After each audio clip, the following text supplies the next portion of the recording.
Bonjour, je voudrais partager avec vous un témoignage qui m'a vraiment touchée profondément lors d'un webinaire que j'anime en ligne sur la liberté financière.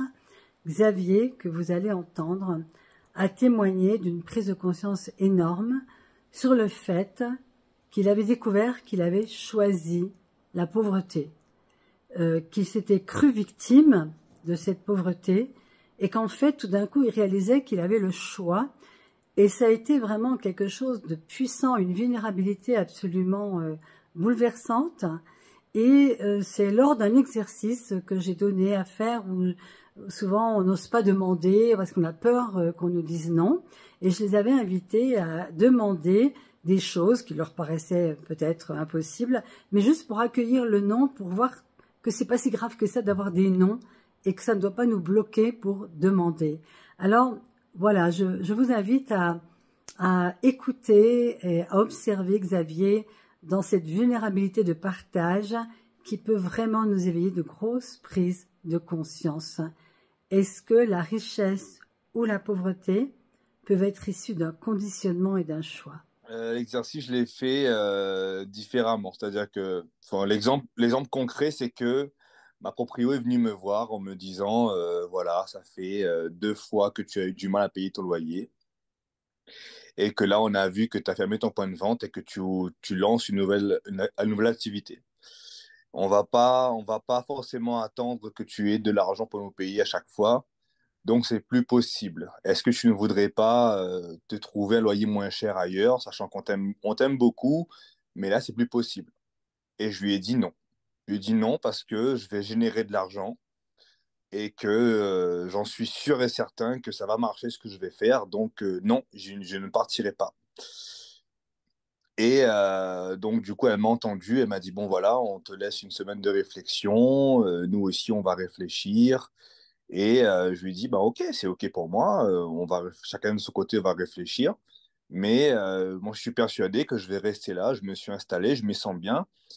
Et je n'aurai plus de problème pour vous payer par la suite. Suite à ça, quand elle est partie, j'étais en réflexion. Je dirais, j'ai quand même osé dire non à la proprio, quoi. Et du coup, je me suis dit, est-ce que tu auras encore les soucis d'argent ou autre? J'ai dit non, non, je peux pas continuer à être pauvre, je peux pas, j'ai pas le droit et j'en veux plus, quoi. Donc non. Et donc depuis ça, ben tout a changé, quoi. Aujourd'hui, j'ai eu 5 ou 6 devis de prestations pour les mois à venir. J'ai eu de l'argent qui est rentré de je ne sais où. Voilà. Le fait que j'ai choisi de me dire non et ne pas dire oui, en fait, je vais avoir du mal et je vais encore galérer et je vais encore avoir des retards de paiement, ben, en fait, non. Super. Waouh. Quoi d'autre est possible? Et donc, voilà comment moi je l'ai vécu l'exercice. D'accord. Tu t'es positionné en fait. Oui, voilà. Et ça fait du bien, quoi. Tu t'es dit, ça suffit à toi-même. Tu t'es dit, on change ça maintenant. Ah ouais, ouais. En fait, je me rends compte que ma pauvreté, on va dire, c'est moi qui l'ai créée, quoi. Mm. Parce que j'ai bien aimé ce petit rôle de dire bah, j'ai pas d'argent. Ça me plaisait. Ça me permettait de recevoir des choses gratuitement ou d'avoir de la pitié ou de l'empathie, de se dire voilà, je suis une victime, quoi. Au bout d'un moment, on va plus se mentir et on va se mettre la réalité en face et se dire bah, on a créé ça. Donc maintenant, comment je peux décréer cela? Euh, Quelles sont les habitudes à prendre? Bah, déjà, de se dire non à nous-mêmes en se disant non, on n'est pas pauvre en fait. J'adore ton témoignage, Xavier. Mm.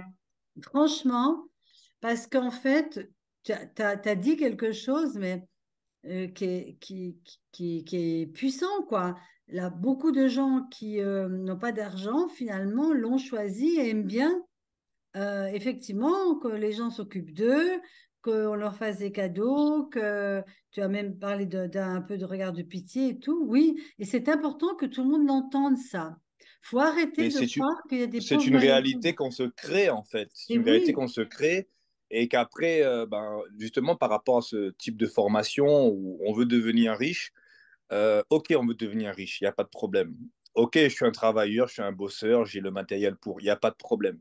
Mais après, plus profondément, quand on va creuser et voir d'où vient la pauvreté, tu sais, on a aussi, on va dire, le schéma familial, Ben oui, ça vient pas de nous, tout ça. Ok, ben il n'y oui. a pas de problème. Ouais. Mhm. Mais après, il y a notre personne qui rentre en jeu, qui rentre en compte, où tu te dis, je suis dans une formation, on nous explique des choses, je vis des choses concrètes, je côtoie des gens autour de moi qui ont fait la formation déjà avant moi et qui fonctionnent d'une manière différente. Ben maintenant, moi, j'ai une vision de moi qui n'est pas qui n'est pas celle que les gens ont de moi. C'est-à-dire que quand je Mhm. discutais avec Eve, par exemple, qui me disait, quand on te regarde, la présence que tu as, tout ça, on dirait pas que tu n'as pas d'argent, quoi. Parce Ouais, que c'est vrai. tu dégages pas ça. Ok, d'accord. Quand on me demande de l'argent à tout va, à droite, à gauche, Xavier, mais tu n'aurais pas ça à nous dépanner, tout ça, et que je ne l'ai pas, comme je l'avais dit la dernière fois, ça me faisait mal au cœur à un moment. Sauf qu'aujourd'hui, je ne l'ai pas. Ok, je suis ok avec ça. Mais pourquoi je ne l'ai pas? Parce que je ne l'ai pas demandé, parce que je ne l'ai pas créé. Et pourquoi je ne l'ai pas créé? Parce que ben, j'ai pas envie de prêter non plus, peut-être aussi. Ou Mhm. parce que j'aime bien de pouvoir dire à un bureau ou aux impôts, écoutez, ben, j'ai pas d'argent, quoi. Je ne peux pas vous payer. Et puis voilà. Quand les huissiers viennent me voir et je leur dis, ben, je ne peux pas payer, et que monsieur, il voit ma tête et que je lui dis, ben, vraiment, j'ai pas d'argent, et ben, et ben, ça me nourrissait, en fait. Je nourrissais une pitié, en fait. Oh là là, mais c'est fort ce que tu dis. Mhm. Et à un moment, en fait, on se fait pitié à nous-mêmes. Sauf que ben, moi, je veux plus. Je suis pas d'accord, je suis plus d'accord avec moi-même, quoi, de mon fonctionnement que j'avais avant, et j'ai décidé à l'heure actuelle de transformer ça, tout simplement. Et de libérer la véritable richesse que tu es, de toute façon. C'est ça. Mm. Dans ta nature profonde. Nous sommes la richesse incarnée. Nous sommes un être infini dans un corps. Un être infini n'a aucune limite.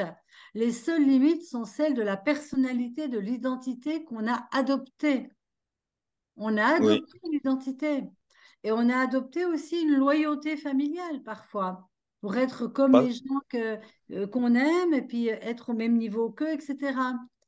Et il y a des Parce moments, qu'on incarne ça. Parce qu'on Mm. incarne ça. Et justement, Ouais.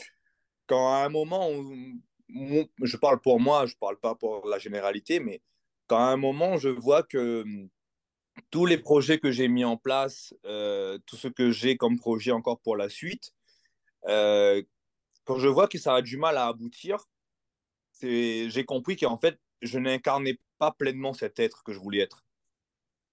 Je ne me comportais pas comme l'être que je désire être, en fait. Hmm. Et du moment où je me suis dit, bah maintenant, j'incarne ce personnage-là, cette personne digne de confiance, cette personne qui peut payer et honorer ses loyers, qui peut Ouais. payer et honorer ses employés, qui peut payer et honorer sa propre vie, ses vacances, son plaisir personnel, tout ça, ben, il faut incarner cette personne. Ouais. Et si tu l'incarnes pas, tu peux pas juste faire semblant, faire comme si, quoi. Ouais, mais c'est super, merci.